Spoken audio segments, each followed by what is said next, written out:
Om Namo Bhagavate Vasudevaya. Om Namo Bhagavate Vasudevaya. Om Namo Bhagavate Vasudevaya. Om Namo Bhagavate Vasudevaya. Om Namo Bhagavate Vasudevaya. Om Namo Bhagavate Vasudevaya. Hare Krishna, cher Débo. Bienvenue dans Yoga Lyrique. Nous continuons à étudier Srimad Bhagavatam, 4e chant, 22e chapitre à partir de verset 32. Nata parataro loke pumsa svartha vaiti krama yaddatya anasya preyastvam atmasva vyatikramat. Traduction. Rien ne s'oppose plus à l'intérêt véritable de l'être que de penser trouver une satisfaction supérieure à celle que procure la réalisation spirituelle. Le nom est porté par sa divine grâce Bhaktivedanta Swami Srila Prabhupada. La vie humaine est spécifiquement destinée à la réalisation du soi. Le mot soi désigne l'être suprême et l'être distinct, c'est-à-dire le Seigneur suprême et l'âme individuelle. Toutefois, celui qui devient plus concerné par son corps et par la satisfaction des sens se crée de nombreux obstacles sur la voie de la réalisation spirituelle. Influencé par Maya, l'être s'intéresse davantage au plaisir matériel, chose qui est prohibée pour les êtres de ce monde qui désirent prendre conscience de leur moi véritable. Au lieu de se préoccuper de la satisfaction des sens, l'homme doit chercher, dans ses activités, à satisfaire les sens de l'être suprême. Toute action qui va à l'encontre de ce principe s'oppose assurément à l'intérêt véritable de l'être. Merci. Donc,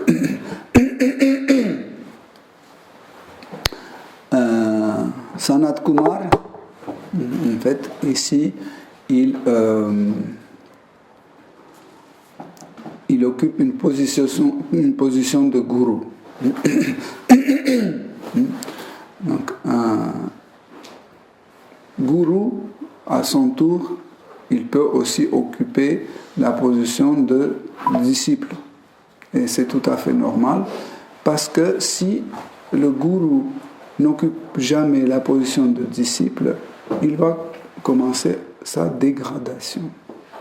À partir du moment quand le gourou dit, voilà, moi je suis gourou, c'est fini, les autres sont des disciples, donc il ne se sent pas comme disciple, il commence sa dégradation. Et cette dégradation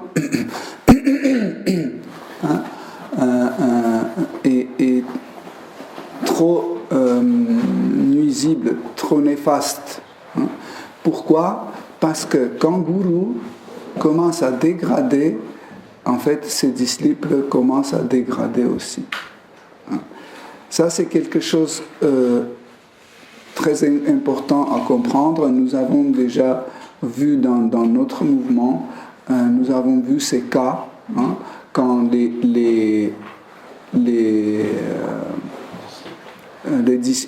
disciples, après la chute de leur gourou, ils ont chuté aussi. Je ne peux pas dire les noms, mais par exemple, il y avait un des disciples de Prabhupada qui a chuté, qui avait je ne sais pas combien de milliers de disciples, et beaucoup de disciples ont laissé la conscience de Krishna. Parce que dans leur tête, en fait, tout est devenu faux. Ils ont pensé que vous avez dit que c'est un maître spirituel authentique, on l'a suivi, etc. Donc il est tombé, donc ça veut dire tout est faux. Pourquoi ? Parce que ces disciples-là, ils n'ont pas atteint un certain niveau de la compréhension de Bhakti, parce que la science ou la connaissance de Bhakti veut dire les relations avec Seigneur suprême. Bhakti, ce n'est pas la relation avec Guru.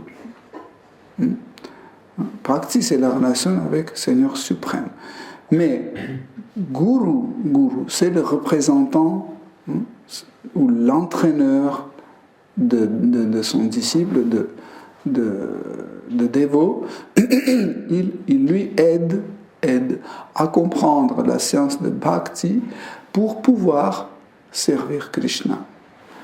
Deuxième chose importante, pas seulement il apprend la science de Bhakti, il donne aussi une inspiration. Une inspiration, ainsi que il sème la graine de Bhakti dans le cœur de son disciple. Je suis sûr et certain que vous avez souvent posé cette question à vous-même: qu'est-ce que c'est cette graine de Bhakti et laquelle forme? Comment c'est sémé? Où ça va? En fait, Bhakti, c'est une énergie. Si vous vous souvenez, nous avons dit, pour qu'une chose existe, elle doit être une énergie. Cette table, cet sac de japa, les fleurs, nos corps, le radiateur, la lumière et tout ça, ça existe. Pourquoi? Parce que c'est Maya Shakti, c'est l'énergie matérielle. Ils font tous partie de Maya Shakti, d'énergie matérielle. C'est pour ça qu'ils existent. Okay? Mais Krishna a innombrablement des énergies qu'on ne peut pas même imaginer à quel point. Et chaque énergie, c'est pas juste énergie, c'est quelque chose. Okay? Par exemple, Bhakti existe parce qu'il y a Bhakti Shakti.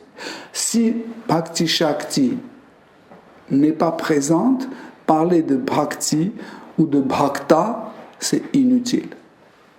En fait, nous devenons Bhakta au moment quand l'énergie Bhakti Shakti est présente en nous. En général, l'être vivant agit selon la présence d'une énergie qui domine. Ça, c'est quelque chose de très important à comprendre. Par exemple, nous parlons toujours de trois énergies, trois qualités d'énergie matérielle, tamas, rajas et sattva. C'est quoi? C'est trois énergies. C'est pas juste les noms. C'est l'énergie de tamas, l'énergie de rajas, l'énergie de sattva. Ils nous influencent tout le temps.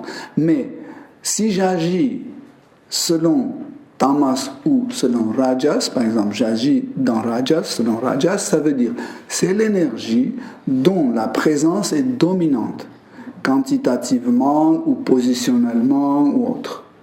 Ok? Par exemple,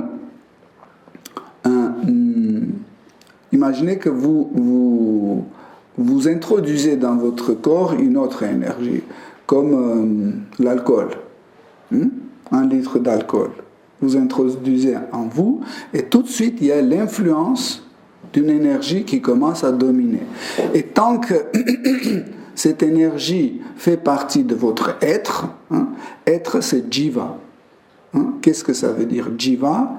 Jiva, c'est le corps de l'âme, le corps manifesté de l'âme distincte, corps grossier, corps subtil, dirigé par l'âme. Ça, c'est jiva, l'être vivant. Donc, l'être vivant agit selon selon l'énergie qui est la plus dominante dans son corps. Donc, comme on a dit, imaginez, je bois 1 litre d'alcool, il est dans mon être. Comment je commence à parler? Comme ça. Comment je commence à marcher? Je commence à tomber, etc. Donc, j'agis selon cette énergie dominante. Okay? Donc, quand Maître spirituel, en fait, nous transmet un petit morceau de Bhakti Shakti, comment il le transmet? Tout simplement, quand on se trouve à côté de Maître spirituel, okay, Bhakti Shakti commence à radier de lui. Et quand ça radie comme ça, il nous touche. Elle nous touche. Et quand cette énergie, nous touche, en fait, elle reste en nous seulement quand elle nous plaise. Vous avez compris?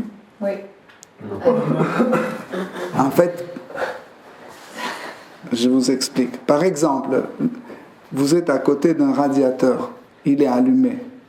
Ok? À quel moment vous serez chaud? Si vous restez à côté et quand ça vous plaît, c'est agréable. Quand c'est désagréable, vous allez vous éloigner de ça et vous resterez toujours froide. Ok?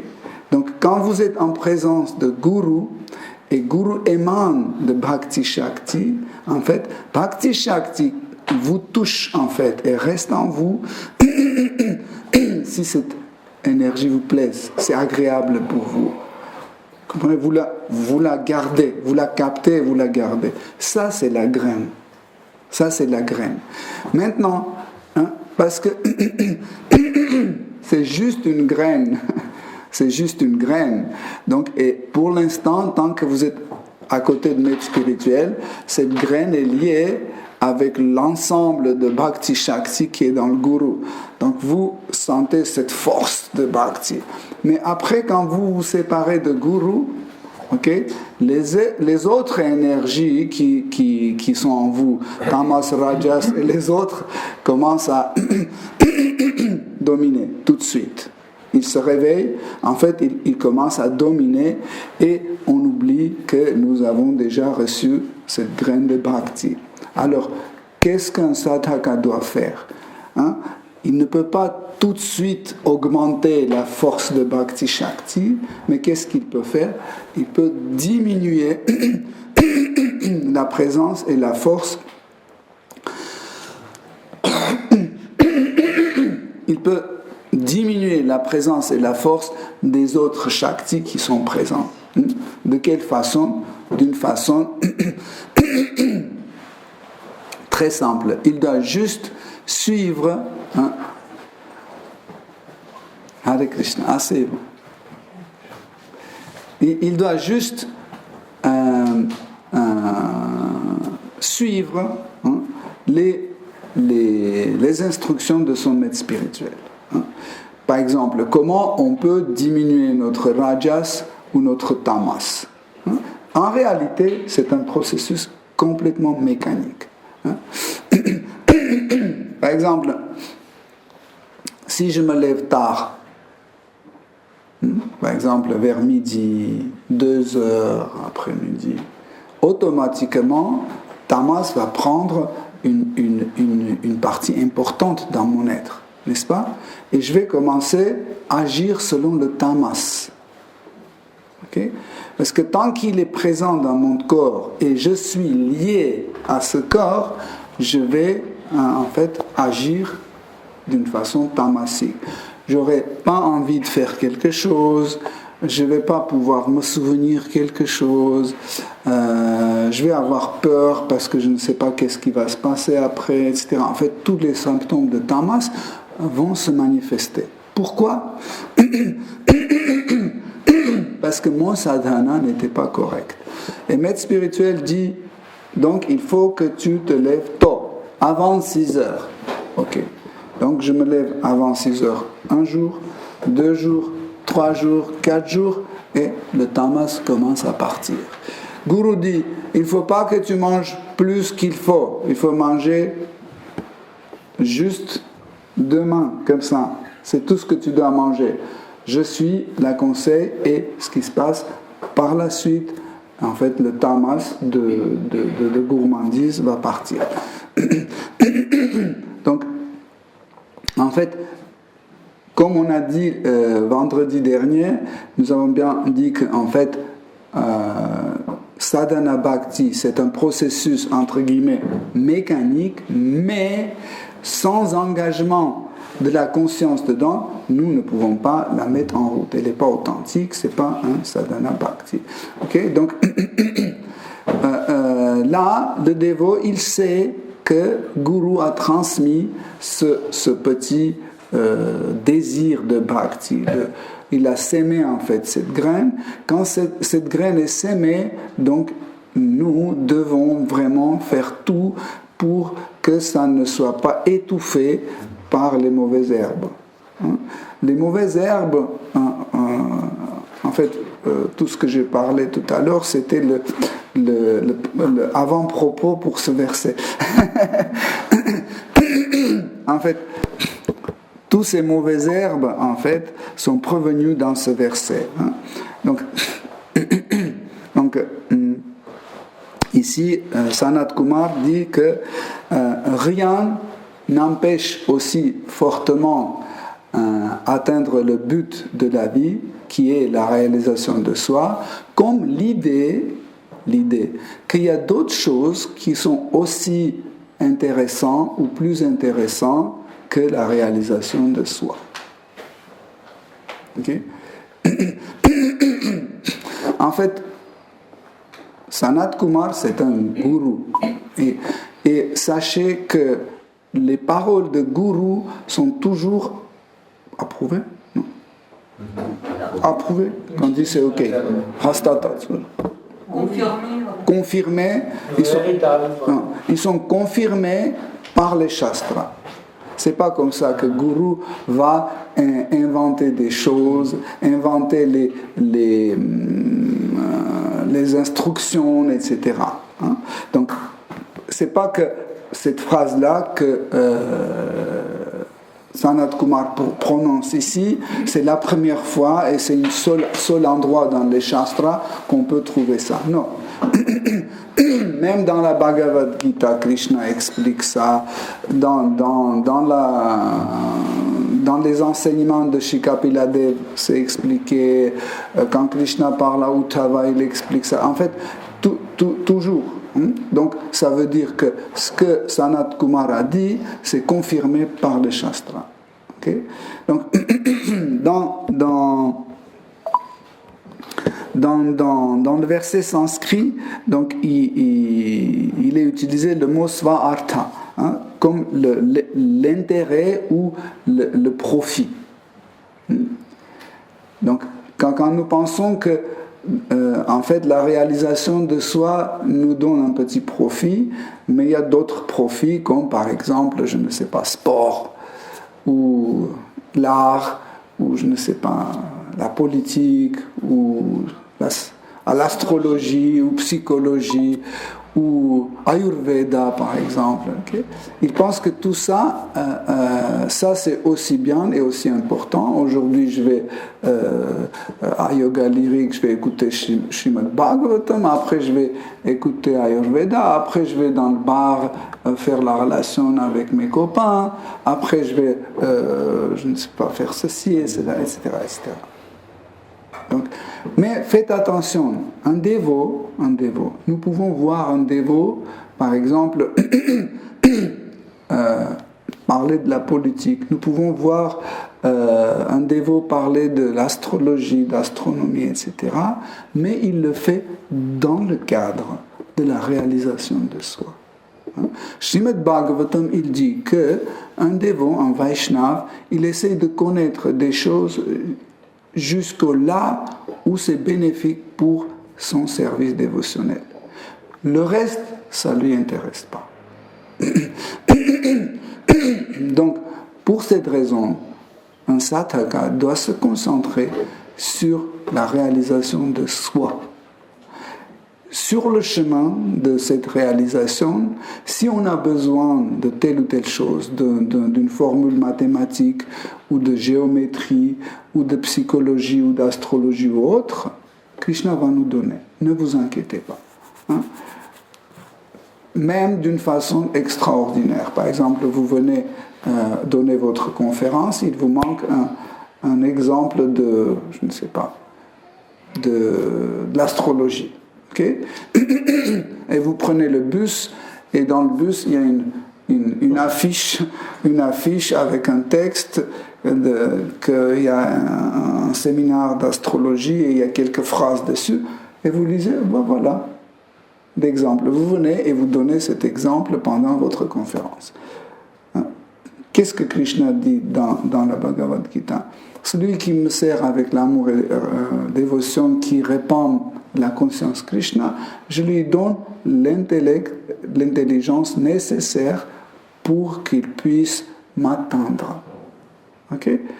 Donc il va donner, ne vous inquiétez pas. Des fois même, je suis sûr que vous avez tous, surtout ceux qui donnaient les conférences, vous avez eu cette expérience, comment Chatya Guru, Krishna de l'intérieur vous dit des choses que vous n'avez jamais lues, jamais entendues. Non? Il vous dit de l'intérieur, il dit, mais d'où je sais? Mais je ne l'ai jamais vu. Est-ce que c'est vrai ou c'est pas vrai? Vous commencez à avoir des doutes, etc. Est-ce que c'est ma spéculation ou pas, etc. Et tout de suite, vous référenciez à Srimad Bhagavatam ou Bhagavad Gita et vous voyez que c'est vrai. Mais c'est Krishna qui vous a dit ça, de l'intérieur. Et c'est normal, c'est un processus normal. Mais, comme je disais tout à l'heure, il faut toujours se référencier sur les shastras. Hein? Se référencer. Se référencer. Merci. Hein? Donc, qu'est-ce que c'est la réalisation de soi? Soi ou ego ou moi, c'est quelque chose que nous pouvons concevoir avec l'objet dont nous faisons la partie. Okay? Vous ne pouvez pas comprendre qu'est-ce que c'est un fil électrique tout seul comme ça. Hein? Par exemple, je ne connais pas les mécanismes, les machines, je ne connais pas, et puis vous me montrez un câble électrique comme ça. Je regarde, je ne sais pas qu'est-ce que c'est. Aucune idée. Mais celui qui, par exemple, qui connaît la voiture, il regarde, il dit, ça c'est le câble qui est lié à de l'accumulateur au, je sais pas, un relais régulateur, je sais pas, je connais pas. Hein. Donc il va dire tout de suite, hein, tout de suite, pourquoi? Parce que c'est quelqu'un qui a réalisé l'ensemble, le tout et ses détails. Donc la réalisation de soi comprend qui je suis et qui est Dieu, la personne suprême. Donc, dans les textes suivants, Sanat Kumar utilise le mot yoga. Le mot yoga. Même dans la Bhagavad Gita, quand Krishna dit je vais te donner une science ancienne, qu'à l'époque je donnais à la femme, etc. Là aussi, Krishna utilise le mot yoga. Okay? Le Prabhupada il traduit comme je vais te donner la vieille science de la relation entre l'être vivant et Dieu, la personne suprême.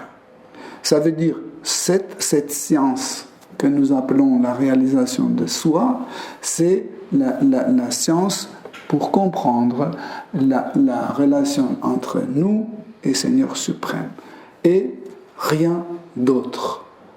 Si quelque chose, en fait, sort de ce contexte, Krishna l'appelle avidya. Il appelle ça dans la Bhagavad Gita, il dit avidya. Et pourtant, Krishna lui-même, il explique et la science physique, et la science nucléaire, il explique l'art, il explique tout, mais en fait, tout ce qu'il explique, il est dans le cadre de bhakti. Par exemple, prenons une branche de l'activité humaine comme l'art. Okay? Aujourd'hui, l'art est complètement séparé de bhakti. C'est une faute grave.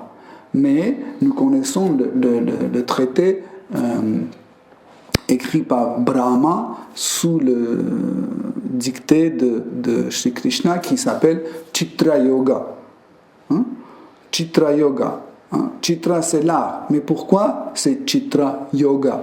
Parce que si ce n'est pas Chitra Yoga, c'est quelque chose qui sort du contexte de Bhakti. Donc, c'est nocif. Dès que nous en fait, dévions vers quelque chose qui est au-delà de la réalisation de soi ou qui concerne quelque chose qui ne nous amène pas dans l'idée de Bhakti, le dévot doit rejeter. Hein? Pour cette raison, Sanat Kumar dit que le penser, il ne dit pas que nous faisons quelque chose, il dit même le penser que oui, bon, ça va, on a chanté Hare Krishna, on a fait le service, là on peut aller faire autre chose. Cette autre chose doit être toujours Bhakti. Hein? Par exemple, je ne sais pas, vous allez engendrer un enfant, ça doit être un Bhakti. Hein? Absolument, ça doit. Ou vous allez travailler, ça doit être Bhakti et en même temps la réalisation de soi. En fait, l'idée, c'est que Bhakti se nourrit d'elle-même. C'est extraordinaire. C'est pour ça qu'on dit que Bhakti, c'est une activité exceptionnelle. Parce que Bhakti, elle se nourrit d'elle-même. Pourquoi? Parce que vous suivez le processus de Bhakti et vous faites des réalisations. En fait, ces réalisations vous amènent plus près à Krishna. Plus vous êtes près à Krishna, plus vous êtes inspiré de continuer à faire de Bhakti. Plus vous êtes engagé dans le Bhakti, plus il y a de la réalisation. Et en fait, comme on dit, qu'est-ce que c'est la réalisation? C'est connaître qui est Krishna, qui je suis. Okay? Et dans le processus de la réalisation de soi, nous découvrons plus en plus qui est Krishna, qui je suis. Les Shastras disent que la réalisation de soi, c'est le but de chaque être vivant. Okay? De chaque être vivant. En fait, le sens de cette vie, pourquoi nous sommes nés dans une forme humaine, pour pouvoir réaliser qui nous sommes, qui est Krishna. Ça veut dire comprendre le processus de yoga, cette relation, comprendre cette relation. Après la réalisation de soi, en fait, le résultat de réalisation de soi peut être différent. Par exemple, j'ai réalisé que Krishna est, pas Krishna, mais l'absolu est impersonnel, et je suis sa partie perdue, et à un moment je peux aller et me réunir avec et perdre mon être et rentrer dans les existences éternelles. Pourquoi en fait je pense comme ça? Parce que j'ai réalisé cet aspect. Le reste, je n'ai pas encore réalisé. Krishna a infiniment d'aspects.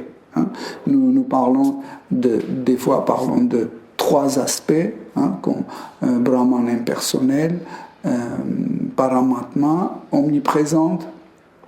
On parle aussi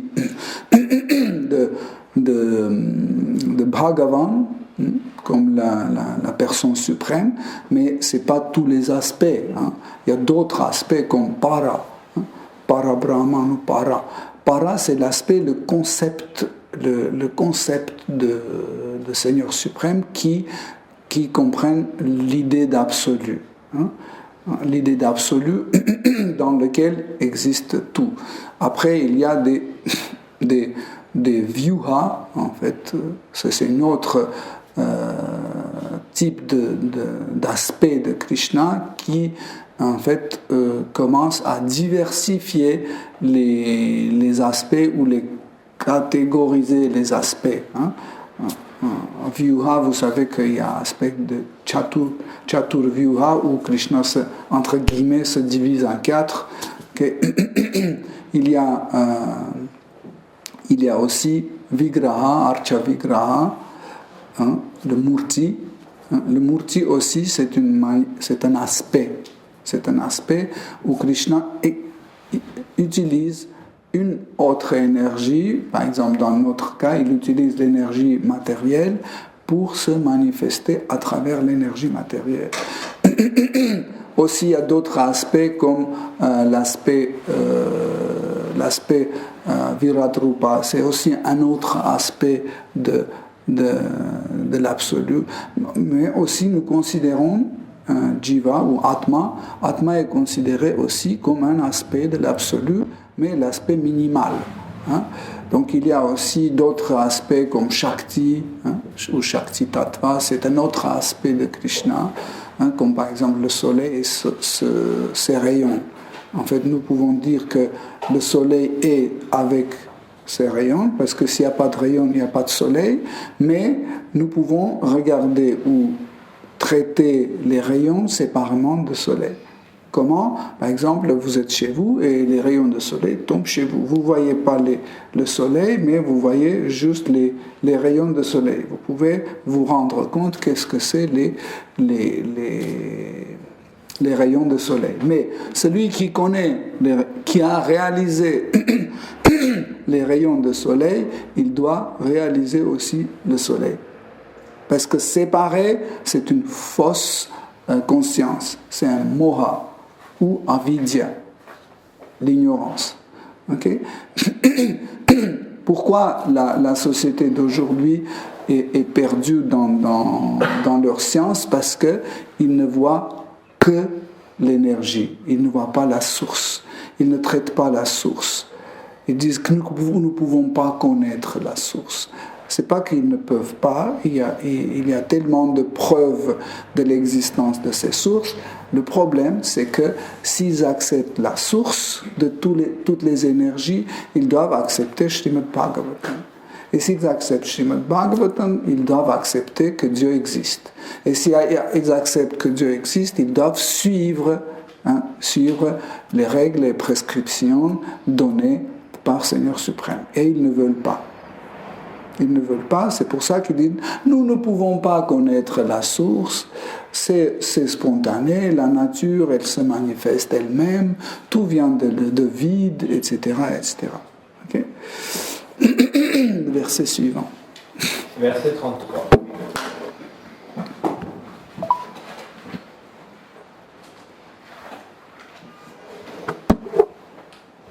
Lorsque l'humanité médite constamment sur les moyens de s'enrichir pour la satisfaction des sens, ce phénomène provoque la ruine de l'homme. Lorsque l'être perd tout lien avec la connaissance et le service de dévotion, il renaît au sein d'espèces vivantes comme les arbres ou parmi les pierres. Donc, en effet, vous tous, vous connaissez la Bhagavad Gita et vous savez que Krishna a expliqué dans la Bhagavad Gita que la vie suivante dépend de comment nous avons vécu cette vie. Okay? Donc en fait, tout ce que nous faisons dans cette vie, c'est la préparation pour la suite. Nous avons tous vu que la mort existe et nous savons que Krishna nous a annoncé la suite, que nous sommes éternels parce que l'âme est éternelle. Donc, et dans un verset, Krishna dit qu'est-ce que nous allons penser au moment de mourir? Ça va définir notre vie suivante. Dans quel corps on va naître, comment on va vivre, etc. Et ici, dans ce verset, en fait,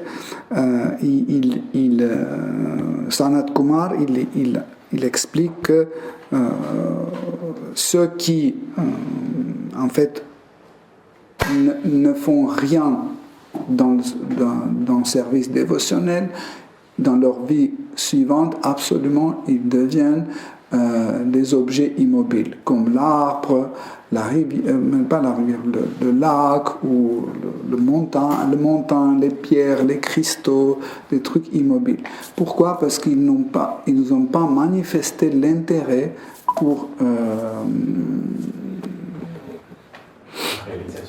la réalisation de soi. Vous pouvez automatiquement dire et les chiens et les chats, etc. Quand même ils ont eu une certaine expérience, même s'ils ont rejeté, ils ont eu une expérience, comment on peut dire, une expérience agyata, ça veut dire inconsciente.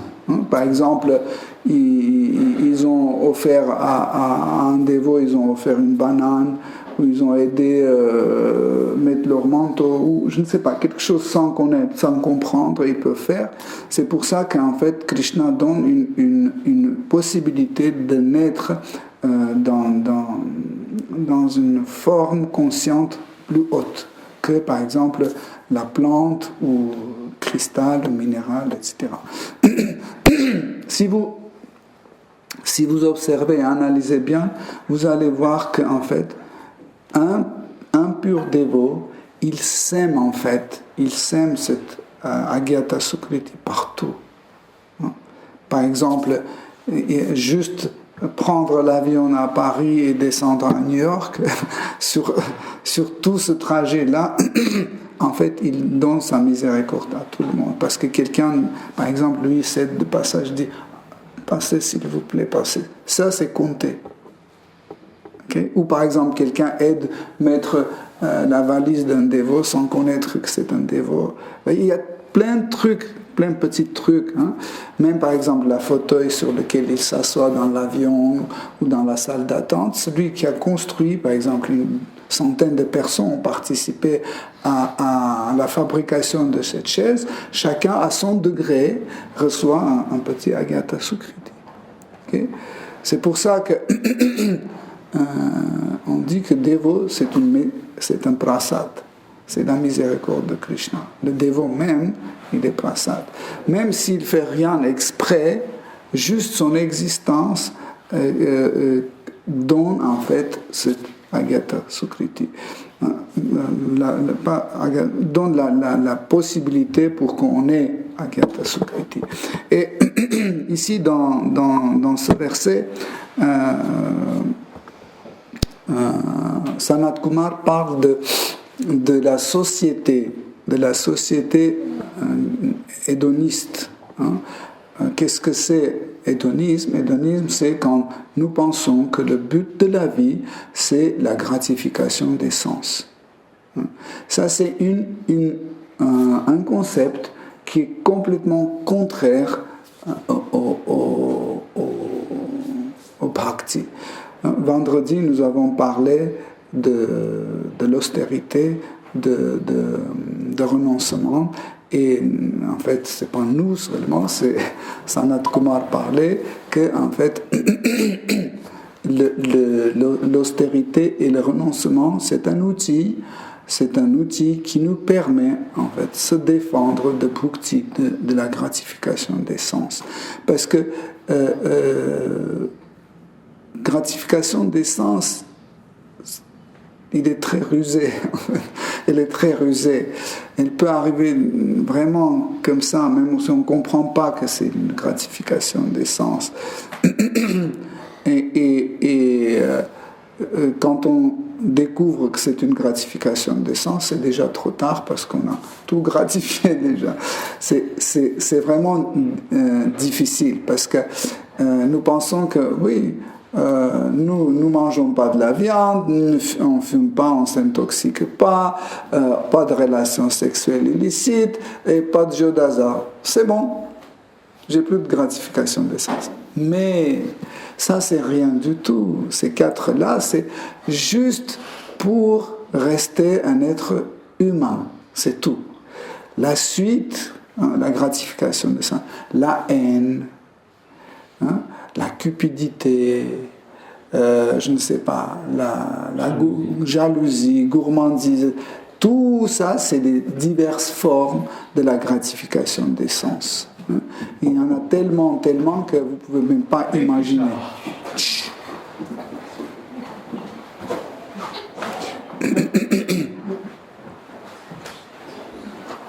Ok, donc comment comprendre que en fait cette gratification des sens est là? C'est tout simple. dès que bhakti n'est plus là, gratification des sens est présente. C'est tout de suite. Je reviens au début de notre conférence d'aujourd'hui. En fait, pour que nous agissons comme un bhakta, il faut que bhakti soit en dominance ou en avant-garde, qu'elle soit dominance. Mais dès qu'il y a autre chose qui prend le dessus, dès qu'il y a autre chose qui prend le dessus, ça nous entame dans une activité qui n'est pas de bhakti. Et vous savez bien, comme définit Chaitanya Charitamrita, donc chaque activité, même l'activité religieuse, qui va dans le sens contraire de bhakti, c'est une activité pécheresse. C'est un péché. Okay? Donc, pour cette raison, le sadhaka toujours doit prêcher à lui-même, comme on disait vendredi, si vous vous souvenez.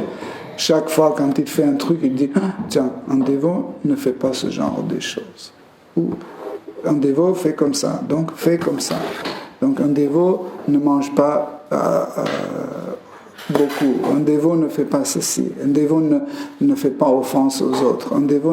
Donc, petit à petit, en fait, nous transformons notre conscience en conscience Krishna. Pourquoi ? Parce que nous le mettons dans son état originel. Donc, nous avons dit que l'état originel de notre conscience, c'est que quand il est toujours lié à Krishna. Et elle lie chaque chose avec Krishna. Peu importe, c'est un téléphone, un ordinateur, la voiture, pomme de terre, peu importe. Tout est lié, en fait. Tout est lié à Krishna. Toute cette activité est liée à Krishna. Tu peux lire la suite. Verset 34. Ceux qui désirent ardemment franchir l'océan matériel doivent éviter tout contact avec l'ignorance, car les activités hédonistes constituent le plus grand obstacle aux principes religieux, à l'accroissement des richesses, à la satisfaction réglementée des sens et, finalement, à la libération. Et le suivant. Verset 35. D'entre les 4 principes que sont la religion, l'accroissement des richesses, la satisfaction des sens et la libération, ce dernier doit être considéré avec le plus grand sérieux. Les 3 autres connaîtront une fin de par cette loi sévère de la nature qui est la mort. C'est bon. Donc,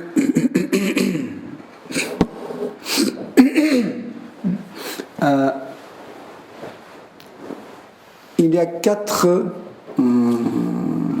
buts dans la vie d'un être vivant et 4 types d'activités. En sanskrit, on appelle dharma, artha, kama et moksha. Donc, dharma, c'est le devoir personnel, devoir collectif, devoir professionnel, etc. Tout type de devoir. Ou autrement dit, sarva dharma, tout type de devoir. Et par la suite, artha, c'est les produits, en fait, la production que nous possédons en appliquant dharma. Ok ? Donc, quels sont les produits de dharma ? Des choses simples, par exemple, la nourriture, les lois,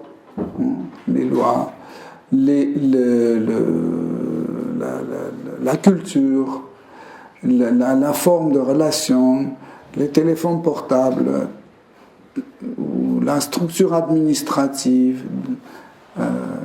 et tout le reste, c'est artha. Okay? Artha, ce sont des produits, en fait, des objets que nous avons produits selon notre dharma. Okay? Donc, quand dharma change, le produit change. Les fruits de dharma changent. Okay? Ou artha, on peut dire aussi les fruits de dharma. Par exemple, aujourd'hui, si vous rentrez dans Franprix, vous pouvez voir une rayon de fruits et légumes, et après vous avez un rayon de jambon, des saucisses, de volailles, etc., etc. Pourquoi ? Parce que dharma d'aujourd'hui permet pour qu'on produise cela. Mais imaginez que dharma change et nous appliquons ahimsa, non-violence. En appliquant ahimsa, automatiquement, vous allez au même Franprix et cette rayon est supprimée. Vous voyez ? En fait, pourquoi ? En fait, artha dépend de dharma. Okay? C'est dharma qui définit quels vont être les produits ou les fruits de dharma. Okay? Donc, de dharma. En fait, les produits, les fruits de dharma, c'est artha.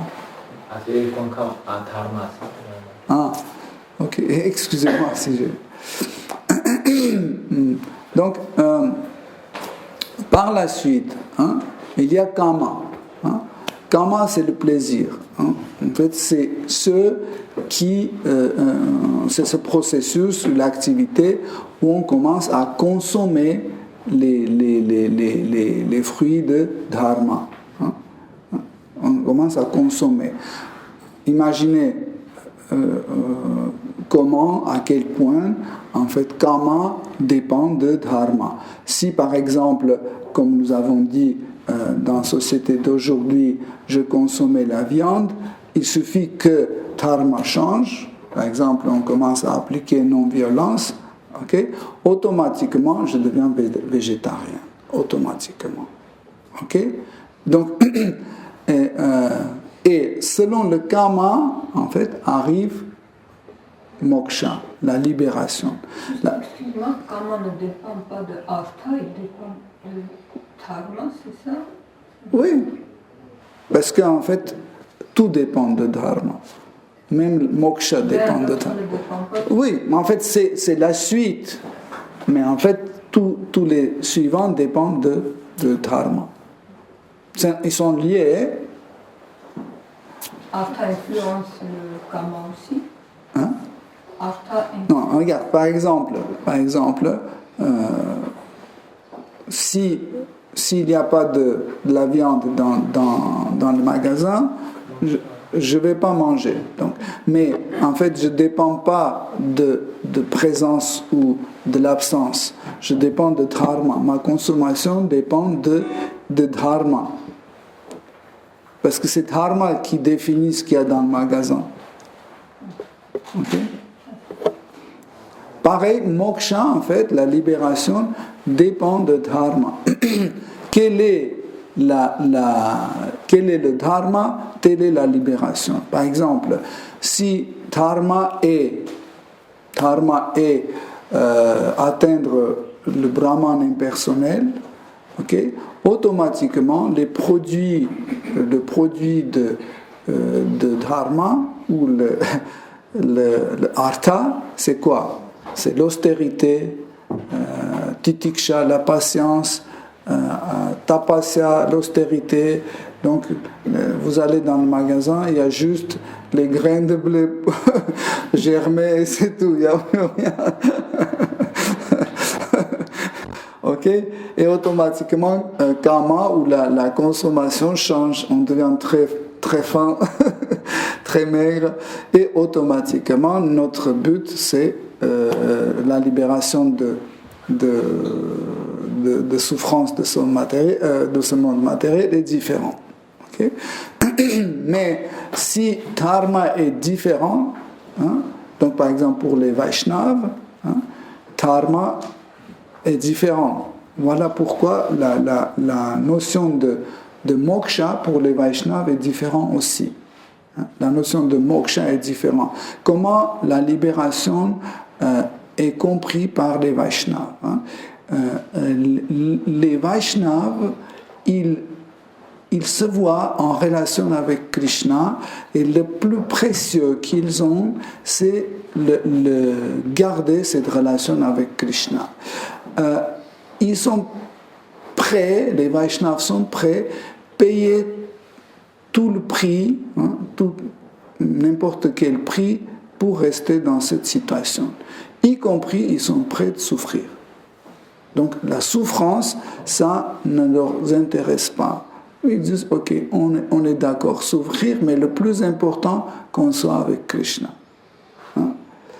Par exemple, les dévots en ex-Union soviétique, ils savaient que ou tu es dévot de Krishna et tu es battu, persécuté, etc., ou tu n'es pas un dévot de Krishna et tu vis tranquille. Les dévots d'ex-Union soviétique disaient, ok, on est d'accord de souffrir, on est d'accord d'être persécuté, etc., mais on veut toujours rester avec Krishna. Donc, en fait, dans la notion, dans l'esprit d'un Vaishnava, la libération ou la moksha est un produit complètement différent de ce que les impersonnalistes ont comme concept. Complètement différent. Pour eux, la libération, c'est la libération d'autres types, tout type d'occupations qui ne sont pas liées avec Bhakti.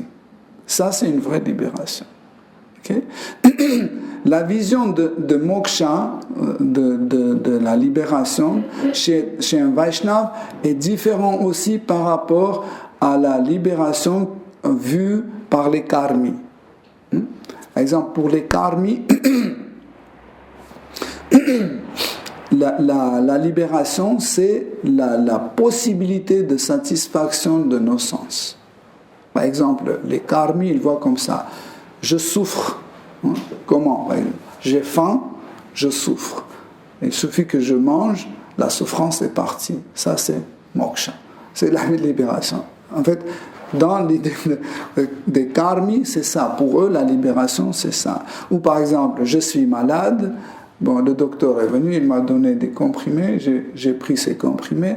Voilà, je ne suis plus malade. Voilà, je suis libéré de souffrance, ça c'est moksha. Donc vous voyez, en fait, l'idée de moksha n'est pas la même chez différents transcendentalistes. Même pour les yogis mystiques, atteindre moksha, la libération, est différente. Donc les yogis, ils voient autrement. Les yogis voient la libération d'une forme, c'est là où je ne suis plus lié à ce monde matériel, où je peux librement choisir où je veux aller. Ça veut dire, c'est la libération de tout type de gêne, par exemple, de contraintes, par exemple, les 3 gunas, ou dépendance de la nourriture, etc. Pourquoi leurs activités, en fait, leur dharma est comme ça. Qu'est-ce qu'ils font? Ils veulent les pouvoirs mystiques. Ils veulent les pouvoirs mystiques, en fait, et leur produit, en fait, c'est siddhi. Pour les yogis, leur artha, c'est les siddhis. Et quand ils utilisent les siddhis, en fait, ça, c'est leur karma. Et après le karma, ils ont cette satisfaction sous la forme de libération, de moksha. Mais leur libération, c'est la libération où ils peuvent aller là où ils veulent, quand ils veulent, etc., etc. Donc, nous avons vu en fait ce 4 types des membres de la société humaine pour lesquels en fait le moksha est différent. Donc, c'est pas la même. Ok? Donc, Sanat Kumar, il prévient qu'en fait, nous ne devons pas trop se concentrer sur dharma, artha et kama. Il faut se concentrer sur la libération, moksha. Et ce qui est encore plus intéressant, qu'il dit que, en fait, ces 3 premiers peuvent être détruites par, par le temps. Ça veut dire le temps peut détruire et le dharma, le devoir, et les fruits de ce devoir, et la possibilité de consommation de ces produits. Le temps va détruire. Donc, mais la libération va toujours rester. En fait, la libération va rester toujours sous la forme de désir. Elle va toujours rester sous cette forme de désir d'être libéré de ce monde matériel. Okay? Pourquoi? Parce qu'en fait, c'est une des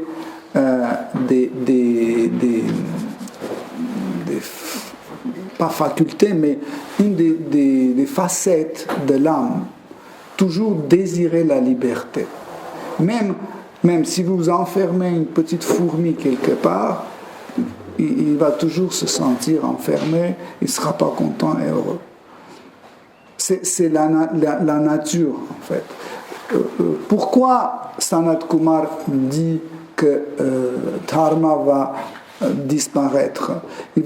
Ça ne veut pas dire que ça va disparaître complètement et la société n'aura plus de dharma. Non, elle aura le dharma, mais ça sera tout le temps changé. Par exemple, aujourd'hui, dharma est changé. Dans la société, par exemple, ici à Paris, la société humaine a comme dharma maximum plaisir dans un minimum de effort et temporaire, un minimum de temps. Si vous arrivez à faire maximum plaisir en 5 minutes, waouh, je ne sais pas, 20 plaisirs en 5 minutes, waouh, 30 plaisirs, waouh, c'est ça le but. Comme consommer plus, consommer mieux, consommer plus. Ce slogan, il y avait peut-être il y a 5 ans que les Français ont lancé, après ils ont supprimé parce qu'ils ont compris que c'est quelque chose d'absurde. En fait, dharma va toujours rester. L'idée de dharma va rester, mais ça sera toujours, pas toujours la même. C'est pour ça, comme le corps, par exemple le corps matériel, tant que nous sommes dans le monde matériel, on aura toujours un corps matériel. Vous êtes d'accord? Mais ce n'est pas toujours le même. Il sera tout le temps détruit. Pareil, dharma aussi sera tout le temps détruit. Pourquoi Krishna dit à l'époque j'ai donné en fait ce dharma à Vivasvan, Vivasvan a donné à son fils Manu, Manu a donné à Ikshvaka, etc. Et après c'était perdu. Donc dharma était perdu. Qui a donné? Krishna. Qui peut donner mieux que Krishna? Personne. Il a donné, mais il était perdu. Mais qu'est-ce que ça veut dire perdu? Est-ce que personne ne parlait de Dieu, personne ne pratiquait, personne ne chantait les mantras, il n'y avait plus de brahmana? Non, tout existait toujours, mais dharma était perverti. Ça veut dire détruit autrement. C'est pour ça que Sanat Kumar, dans ce verset, il dit dharma artha kama moksha, le plus précieux c'est moksha parce qu'elle est toujours stable sous la forme de désir, être libre, ça va toujours exister et ça va nous toujours pousser de chercher un dharma qui correspond à notre vision de moksha, de la libération. Donc, non, comme nous avons bien expliqué que ces 4 types de membres de société humaine, pour les karmis, yogis et vaishnavas et impersonnalistes, ou on peut les appeler gyani aussi, donc pour eux, la notion de moksha n'est pas la même, et ici dans ces 3 versets que nous avons étudiés aujourd'hui, Sanat Kumar précise bien que, en fait, pour un Vaishnav, en fait, la vraie notion de moksha, c'est de ne pas s'écarter de bhakti. Donc rester toujours dans bhakti. Et encore une fois, je répète, c'est que pour un Vaishnava, la libération, le moksha, c'est qu'il est libéré d'une obligation de faire quelque chose qui n'est pas lié au bhakti. Okay? Parce que quand il fait bhakti, quand il est engagé dans le bhakti, il est dans un état ananda. Même si son corps, je ne sais pas, est malade, il n'a pas d'argent, il a faim, etc., ça pour lui ne compte pas parce qu'il est libre. Il est libre, donc il est libre, pourquoi ? Parce qu'il peut continuer son service tout le temps. Donc il n'a pas une obligation de faire quelque chose qui n'est pas lié au bhakti. Voilà, c'est ça que, en fait, dans ces versets, explique Sanat Kumar. Hare Krishna. Si vous avez des questions,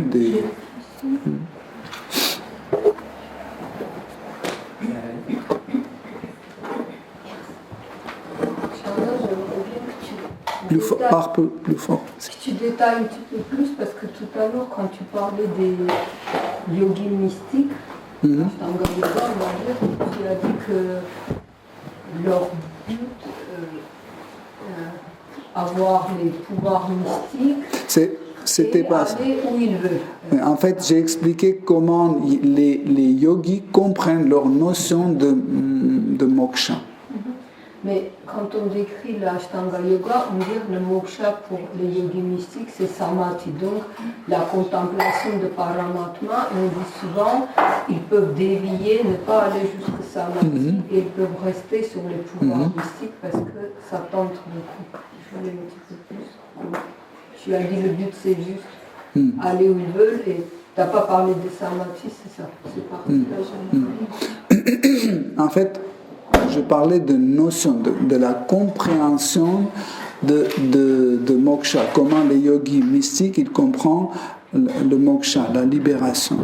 En fait, la libération est aussi leur concerne, ou autrement dit, en fait, ils voient aussi la libération par ses propres efforts. Okay? Qu'est-ce que ça veut dire par ses propres efforts? À travers les siddhis, à travers les pouvoirs mystiques. Quels sont les pouvoirs mystiques? Par exemple, Dharana, c'est déjà pouvoir mystique. Pratyahara, c'est pouvoir mystique. Dhyana, c'est pouvoir mystique. En fait, tout ça, c'est des différents pouvoirs mystiques. Et à travers ces pouvoirs mystiques, ils arrivent à cet état de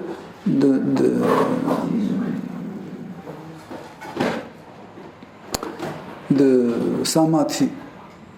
Ok? Mais dans le samadhi, les grands Vaishnavas, ils expliquent qu'en fait, samadhi aussi n'est pas encore un état définitif de la libération absolue. Pourquoi ? Parce que il n'y a pas encore la réalisation qui est le but ultime. Parce que samadhi ne peut pas être but ultime. Okay? J'explique encore une fois, il ne faut pas mélanger un yogi qui fait Ashtanga Yoga et un Vaishnava qui fait Ashtanga Yoga. Ok? C'est différentes choses.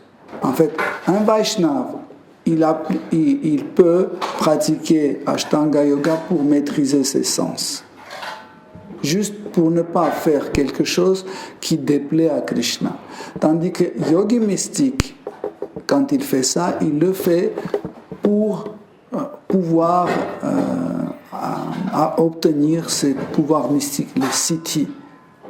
Et qui veut voir Paramatma dans ce cas? Qui est le Vaishnav, c'est Vaishnav.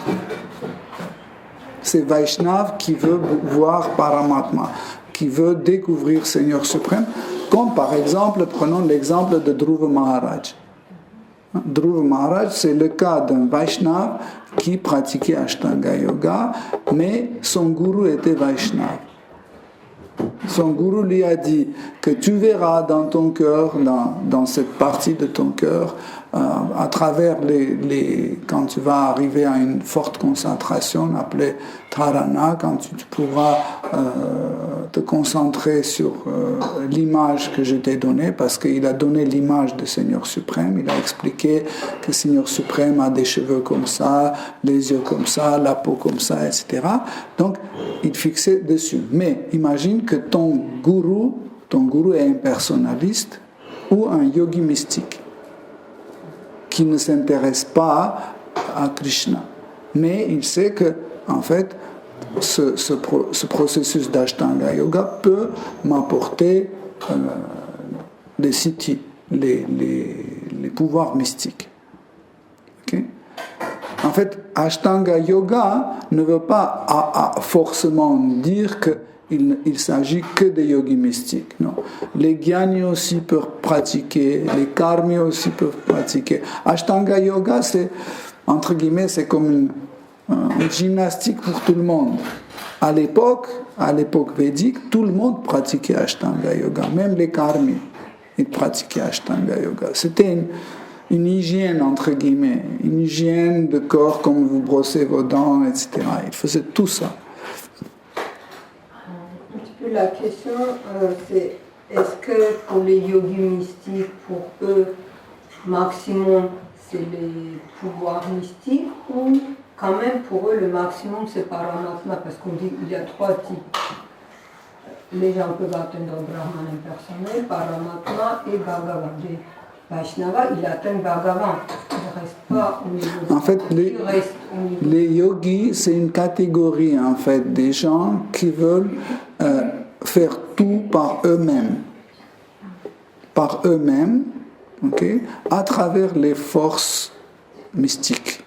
Okay? Par exemple, un Vaishnav, il ne compte pas sur ses efforts. Il fait des efforts, mais il compte sur la miséricorde de Krishna, sur la miséricorde de Guru. C'est différent. Tandis que yogi mystique, il veut obtenir tout par ses propres efforts. Et obtenir tout, ça veut dire, moi je veux être libre. C'est pour ça que je dis moksha. Chez yogi mystique, la notion de moksha est différente. Je veux aujourd'hui aller sur la lune. Hop, je vais sur la lune. Aujourd'hui, je veux devenir tout petit et rentrer dans ton oreille pour entendre ce que tu... ou dans ton... je ne sais pas. Ou demain, je veux prendre le corps d'un crocodile pour nager. Tu vois? Ça, c'est la libération. Ça veut dire je suis libre de limites que cette énergie matérielle me donne. Parce que je souffre. Pourquoi? Parce que, par exemple, j'ai reçu ce corps, ok, et je ne peux pas soulever 50 kilos. Okay? Bon, par pouvoir mystique, qu'est-ce que je fais?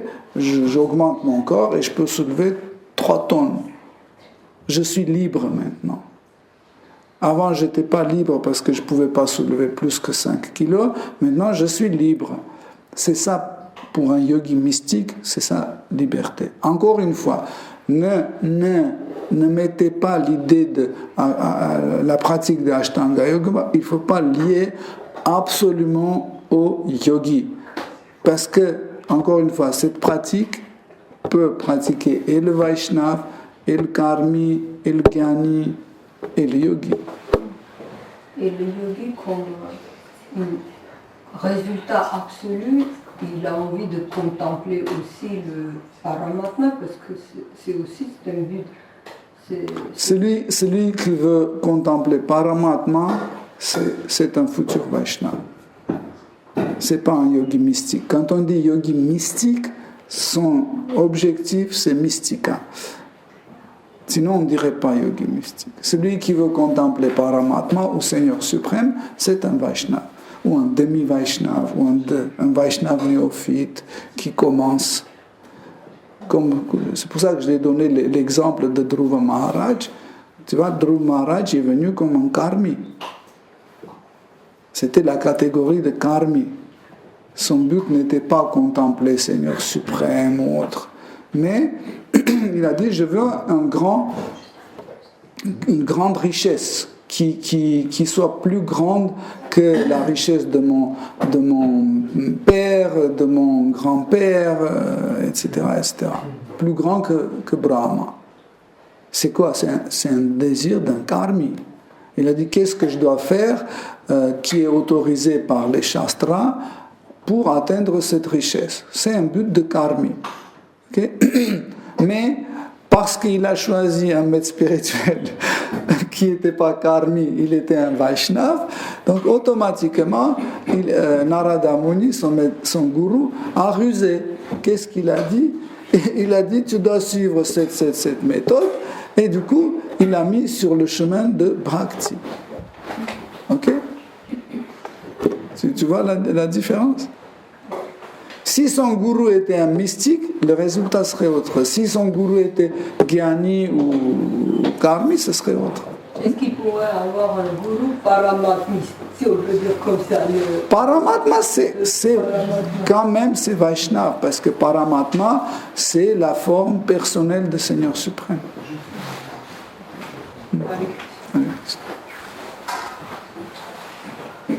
Dans les différentes traditions spirituelles authentiques, le maître spirituel, il a une place très importante et comprennent les mayavad, les impersonnalistes, etc. Ils ne peuvent pas atteindre la réalisation s'ils ne s'attachent pas à une filiation.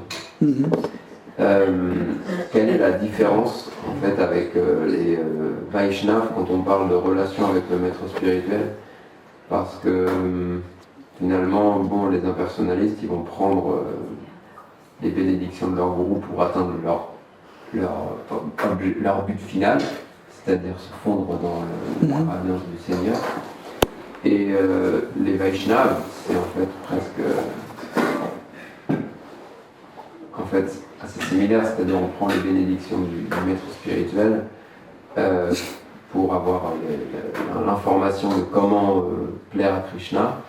Et donc en fait, mais j'ai l'impression qu'il y a une différence fondamentale en fait dans la relation avec le maître spirituel dans ces différentes traditions. En fait, ça c'est le sujet qui sera traité en premier à Orléans, parce que c'est le premier verset de l'Upadeshamrita, où Srila Rupa Goswami il donne en fait la notion basique de gourou. En fait, ce verset que vous lisez, ce verset, il parle de tout type de gourou. Même par exemple, si vous avez le maître en sport, il doit absolument correspondre à ces critères. Sinon, ce n'est pas un gourou. Okay? C'est ça le principe. Donc, le principe de tout type de gourou. Mais, comme on disait tout à l'heure, donc le gourou qui est un Vaishnav, en fait, il peut nous diriger vers Krishna. Encore plus, pas seulement vers Krishna, il peut nous diriger vers la forme de Krishna que nous préférons. Okay? Donc, vous avez lu déjà Upadeshamrita, et vous voyez que les 3 derniers versets, Rupa Goswami parle que de Radha Kunda, de Krishna, de Radha et de ce genre de relations. Il n'arrête pas de glorifier cet aspect de Krishna. Okay? Pourquoi? Parce que c'est un gourou Vaishnav. C'est un gourou, pas seulement gourou Vaishnav, c'est un gourou qui est dans Mathurya Bhava. Et encore plus, c'est un gourou dont le Bhava, c'est Vrindavan Bhava. Okay? Même Radha Kunda Bhava, parce qu'il dit que l'endroit le plus extatique, c'est Radha Kunda. Mais ça ne veut pas dire que tout le reste est faux, tout le reste est mauvais, etc. etc. Si tu écoutes Hanuman va dire la même chose. Il va dire, c'est vrai qu'il y a beaucoup d'endroits extraordinaires, etc. Mais le plus extatique, c'est Ayodhya. Pourquoi? Parce que c'est là où il y a Sita et Rama. C'est là où tu peux toujours les voir. Par exemple, à Vaikuntha ou à Vrindavan ou à Dvaraka, tu ne peux pas voir Sitaram, ce n'est pas la peine d'y aller. Et il a raison. Par exemple, Jai Vijay, ils vont dire que le plus important, le plus extatique endroit, c'est Vaikuntha, là où il y a Srinarayana qui habite. Ok? Et il a raison. En fait, ils ont tous raison. Pourquoi? Parce qu'ils sont dans leur humeur, dans leur bhava. Et pareil, si notre gourou de tel ou tel chemin spirituel, on va avoir la miséricorde de telle ou telle sorte. Comme tu as bien dit, si notre gourou est un personnaliste, sûrement ces bénédictions vont être impersonnelles. Pour préciser, j'avais entendu une anecdote d'un disciple de Prabhupada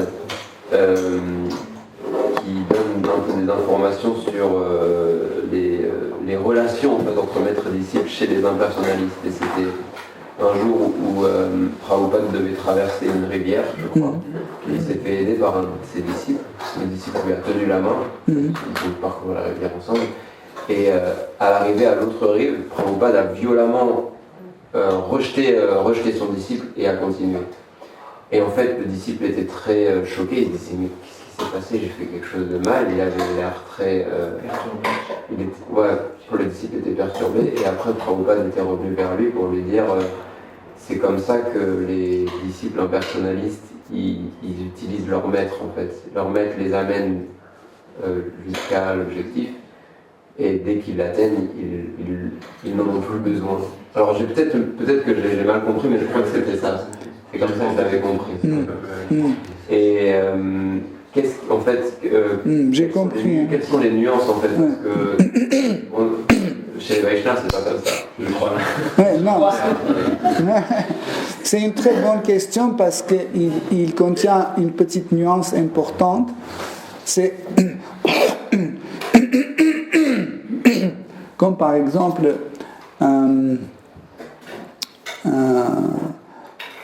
Bhakti, pourquoi le processus de Bhakti est aussi différent de tout type de Bhakti? Parce que quand un Vaishnava veut atteindre en fait Bhakti, comme moyen d'atteindre Bhakti, il utilise Bhakti. Et quand il atteint Bhakti, il ne rejette pas Bhakti parce que Bhakti est le but. Prenons par exemple n'importe quel anga important de Bhakti, comme le chant de Saint-Nom. Okay. Donc le chant de Saint-Nom, c'est une pratique qui nous amène à Bhakti, à Krishna Prema. Quand on arrive à Krishna Prema, on ne rejette pas le Saint-Nom. Pourquoi? Parce qu'il est dans notre but.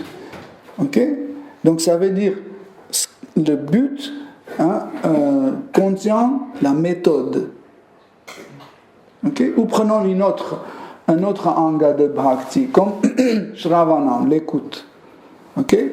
Donc on écoute, on arrive à Krishna Prema, au but. Quand on arrive au but, est-ce qu'on rejette Shravanam? Non, on continue à écouter, même plus. On dit on n'a pas assez d'oreilles, comme disait Maharaj, je ne me souviens plus, Ambarishi, qui disait que fait de telle sorte pour qu'à la place de 2 oreilles, j'ai des millions d'oreilles pour que je continue à écouter. Donc tu vois, la méthode est dans le but. Et quand on arrive au but, on ne rejette pas la méthode. Comme par exemple, je veux accrocher un tableau sur le mur. Mon but, c'est le tableau sur le mur. Qu'est-ce que j'utilise? J'utilise l'électricité, j'utilise la perceuse, marteau, etc., le tournevis. Après avoir atteint le but, je n'ai plus besoin de ces outils, je les rejette. Parce que je ne vais pas me mettre avec le tableau la perceuse. Okay? Pareil, tous les autres méthodes des autres transcendentalistes, en fait, après avoir atteint le but, ils rejettent les moyens. Nous, non. Y compris Guru.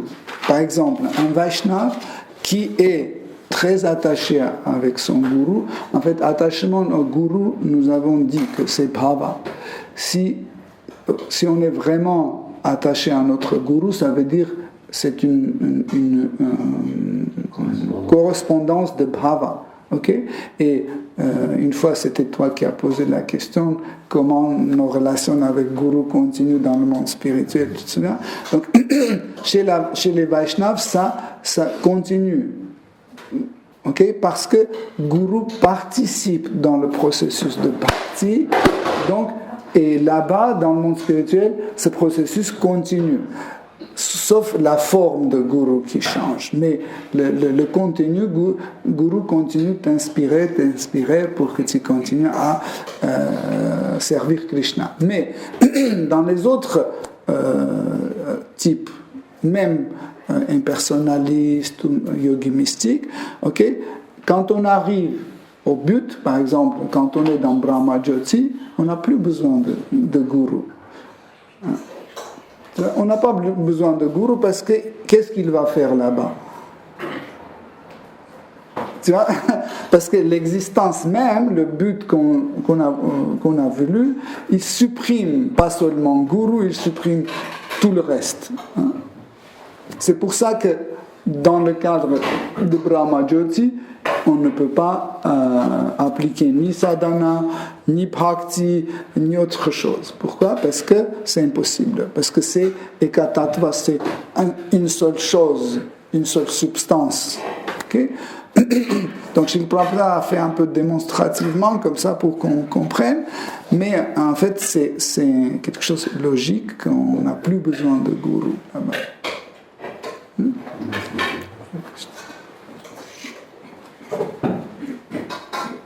Si vous avez d'autres questions, des commentaires. J'ai une autre question, mais elle est un peu bête. On a le temps. On dit que les arbres, c'est une forme de vie assez tamasique, en fait. Mm-hmm. Les personnes qui ont été très attachées à la jouissance sensorielle, ils sont dans cette forme où ils ne peuvent plus bouger, etc. Mm. Et d'un autre côté, en fait, l'association avec les arbres, elle est décrite comme très bénéfique. Mm. Les grandes katas sont faites tout le temps dans la nature. En fait, comment allier ces deux principes que l'âme dans l'arbre, elle a finalement beaucoup de désirs très impurs, mais finalement la forme dans laquelle elle se trouve est bénéfique pour une catégorie de personnes. En fait, moi je me souviens quand j'ai commencé ma pratique de bhakti, je voyais que tout le temps les shastras glorifient les produits laitiers. Tout le temps. Et après, les mêmes shastras disent que les animaux sont dans tamas. Après, on dit, mais si la vache est aussi un animal, il est dans tamas, et comment son produit est dans sattva guna? C'est impossible. Comment c'est possible, etc. Mais en fait, quand on parle de ça, c'est que c'est pas les corps forcément qui sont dans tamas ou rajas, c'est la personne qui est dans ce corps est dans tamas ou rajas. La personne. Ok? Par exemple, vous pouvez, je vais donner un exemple, vous pouvez être dans une cellule en prison qui est sale, dégringolée, abîmée, etc. Mais aussi bien, vous pouvez être dans la prison, dans une cellule qui est nickel, bien, avec une télé. C'est aussi une cellule. Donc, pareil, dans 5 types de cellules différentes, vous êtes dans différentes conditions, okay, mais vous êtes toujours dans la prison. Okay? Par exemple, quand on dit les animaux sont dans le tamas, okay, parce qu'en fait, tout ce que tamas fait subir, hein, par exemple, perdre la mémoire. Donc tous les animaux, ils perdent la mémoire. Quelle mémoire? Que Krishna existe, Dieu existe, ils ont perdu ça. Ou qu'est-ce qu'il y a comme autre aspect de tamas? Par exemple, ils ne sont pas propres. Même on dit, oui, ils sont propres, mais non. Même c'est l'animal qui est comme le cygne, qui est considéré comme un des plus propres. Si vous le prenez, vous allez voir qu'il n'est pas propre. Il y a toujours les vaches, par exemple, ils sont toujours, il y a de la boue dessus, etc., etc. Okay? Donc, en fait, et l'être vivant qui est dans ce corps-là, en fait, il est dans le tamas. Mais il y a des degrés de tamas. Hein? Par exemple, ceux qui sont dans les végétaux, ils sont encore plus dans le tamas. Pourquoi? Par exemple, au moins, le chien, le chat, un cheval qui sont aussi dans le tamas, ils peuvent voir l'image de Krishna. Okay? Donc ils sont moins tamasiques que les arbres. Parce que les arbres ou les fleurs, okay, ils ne peuvent pas voir. Peut-être ils sentent certaines vibrations, mais ils ne peuvent pas voir, par exemple, Krishna, voir les dévots, etc., entendre les mantras, mais ils vont sentir légèrement cette vibration. Okay? Les minéraux, c'est encore plus difficile. Hein? Les minéraux, ils sont complètement privés de ça parce qu'en fait, ils sont moins captifs. Okay? En fait, tu vois, on a donné 3 types dans lesquels ils sont. Mais les corps mêmes peuvent être aussi dans trois gunas. Par exemple, les corps de vache, les corps.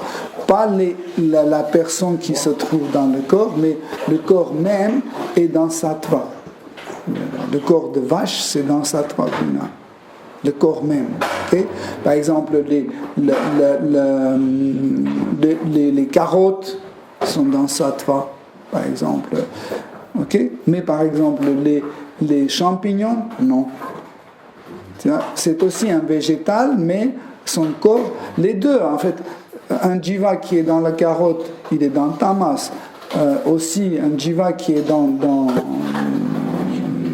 le champignon, aussi dans le tamas, mais dans le premier cas, son corps est plus sattvique, et dans l'autre cas, son corps est tamasique. C'est comme ça, en fait, que ça se passe. Il y a une différence entre le corps qui peut être, je sais que le corps est différent d'âme, donc le corps il peut avoir les 3 gunas aussi et l'âme aussi, parce que quand on dit purification, c'est la purification de notre conscience. Et là, vous avez différencié, en fait, le corps, il a aussi sattva, tama, ou tout ça, et notre conscience aussi qui est influencé par ces 3. Donc, c'est les 2 choses différentes, c'est ça? En fait, dans ce monde matériel, tout est influencé par 3 gunas. Le corps, le mental, la conscience, l'intellect, le temps. Oui, mais sans conscience, le corps, il n'a pas de... Comment dire? Il n'y a pas de... C'est rien, c'est... comment il peut être influencé par les gunas. Par exemple, le carotte, l'âme qui est intérieure, c'est tamas, ok. Mais carotte, c'est sattva, mais comment carotte sans conscience peut être influencé par sattva ou... je ne sais pas, d'autres gunas. Tu veux dire que l'âme ne peut pas être influencée? Non, l'âme, il peut parce que c'est conscience. Mais par contre, le corps, sans âme, il n'a pas de conscience. En fait, quand le lien entre l'âme et le corps est coupé, le corps commence à son autodestruction. Pourquoi? Parce qu'en fait, l'énergie matérielle est inerte. Elle n'entreprend aucune action. C'est complètement la preuve quand les scientifiques disent que la nature elle-même, dans l'existence des choses, il y a des microbes qui apparaissent, après ces microbes deviennent des chiens, après les chiens deviennent des singes, etc., etc.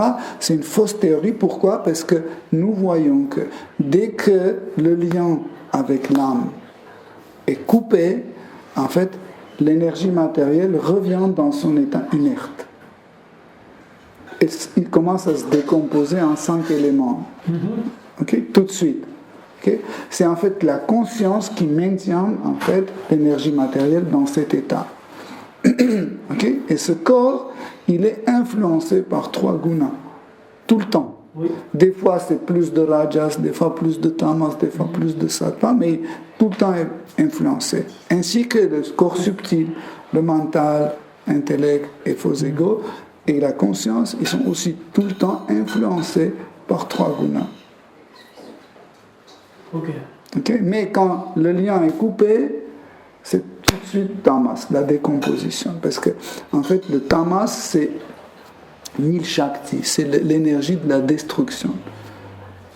Okay? Tout de suite, en fait, Nil Shakti prend dessus, il commence à tout détruire. Chaque chose, même, vous voyez ce téléphone portable, dès qu'on coupe le lien avec la conscience, il commence à aller vers la autodestruction. Qu'est-ce que ça veut dire? Par exemple, je prends ça, je jette ça dans ma cave et je m'en occupe plus. Qu'est-ce qui va se passer? On dit, il va s'abîmer. Qu'est-ce que ça veut dire? Ça veut dire, j'ai enlevé ma conscience. Je ne le charge plus, je ne le nettoie plus, etc., etc. Qu'est-ce que ça veut dire? Charger, nettoyer, appliquer la conscience. Ça veut dire, quand il n'y a plus de conscience appliquée dessus, il va vers autodestruction. Chaque chose dont vous n'en occupez pas va vers la destruction. Soit c'est votre maison, par exemple. Si vous ne vous occupez pas de votre maison, ça commence à tomber, après là, tac, tac, tac. Qu'est-ce que ça veut dire faire les travaux? Remettre de nouveau la conscience sur l'objet pour qu'il n'aille pas vers la destruction. Une question qui me vient par rapport aux échanges. Comment se fait-il que une personne qui a une conscience tamasique puisse avoir un corps sattvique, sachant que le corps est censé refléter l'état de notre conscience? Parce que, en fait, quand on dit, par exemple, notre intelligence, peut être formée par différents concepts. Par exemple, imaginez, je suis né et mes parents m'ont dit Dieu n'existe pas. C'est quoi comme concept? Tamas, n'est-ce pas? Et ils disent que donc après la mort, tout finit. Il n'y a pas d'âme. C'est tamas. C'est tamas. Non? Le but de la vie, c'est la gratification des sens. C'est tamas. En fait, je remplis en fait ma conscience de ce genre de choses, mais mes parents disent il ne faut jamais manger trop. Il faut manger végétarien. Il faut se lever tôt, se coucher tôt. Il ne faut pas s'énerver, etc., etc. C'est une partie de mon intelligence, juste une petite partie concernant ce corps grossier. Donc, mon corps grossier, il est bien entretenu, il est en sattva. Tu vois? Mais mon activité, etc., tu vois, ça continue. On a beaucoup d'exemples comme ça que... C'est comme les parties de l'arbre qu'on ne sont pas influencées par le... Oui. Le jus, par exemple, la sève dedans n'a pas la même dominance que la... Comment ça s'appelle? Écorce. Les feuilles. C'est pour ça que certaines choses ne sont pas consommables. Par exemple, Les Shastras disent qu'il ne faut pas prendre le jus des arbres. Parce que leur dominance est Tama. Alors, Rajas, alors que les feuilles vertes sont consommables financièrement. Donc il y a des... En fait, même dans l'arbre, il n'y a pas de juste une arbre. Il y a, chaque petite cellule, il y a une arbre. Même dans notre... Même dans Ouais. Et aussi, vous pouvez avoir une partie de corps en tamas, en rajas ou en sattva. Ok, Hare Krishna, cher Devon, merci pour votre attention. Shrimad Bhagavatam ki jai, Srila Prabhupada ki jai. Toute gloire aux dévots assemblés, Hare Krishna.